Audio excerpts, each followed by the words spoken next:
E hoxe a Garda Civil fíxonos chegar unhas imaxes tremendas, dende o seu helicóptero. Estades vendo aldeas arrasadas e realmente quedas en alento. Arrasadas na zona de Valdeorras, estades vendo agora mesmo San Vicente de Leira. Mirad a cantidade de casas que están totalmente arrasadas, destruídas polas lapas.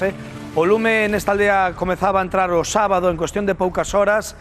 Mirad a desfeita que deixaron tras de sí as lapas. Levaron vivendas, coches, hortas, animais e árbores centenarias. Aí nesa aldea viven uns 40 veciños ao longo do ano, case nada.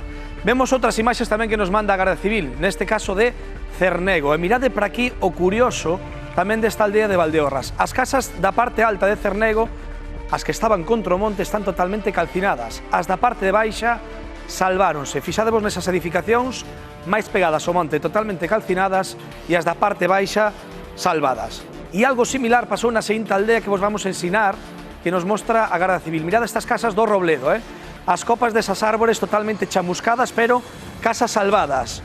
O lume anduvo moi preto, pero esas casas salvaronse. Mirad esas copas totalmente denegridas. Non se salvaron as outras casas que estades vendo máis próximas á propia montaña. Esas sí que foron calcinadas no Robledo e viñéronse completamente abaixo. Para que vexades a importancia da situación, como están arrodeadas e como estas sí se salvan, pero o lume anduve tan preto que as copas destas árbores pegadas ás casas tamén quedaron totalmente chamuscadas. Vivimos un auténtico inferno, eu que digo os veciños de todas estas aldeas. Ninguén podía pensar que un lume iniciado a máis de 20 kilómetros destas casas, o lume iniciouse en Larouco, ia levar por diante as súas vivencias e as súas pertenzas de toda unha vida. Mirad.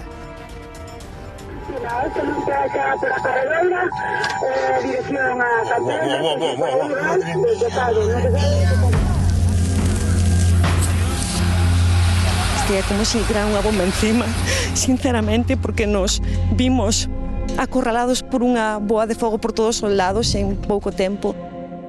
As casas aí, non me estou inventando, está ardendo todo.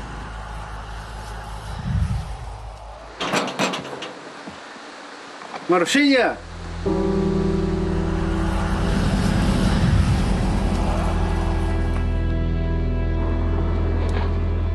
Esa era a miña casa.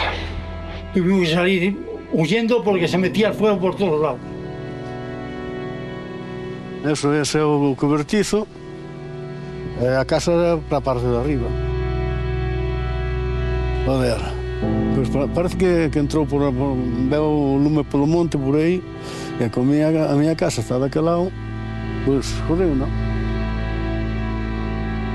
Comprei-na con moito sudor no ano 67. Con 81 anos e aquí me quedo sin nada. Sin nada. Sin nada. Pero se o manda Dios hai que aceptarlo.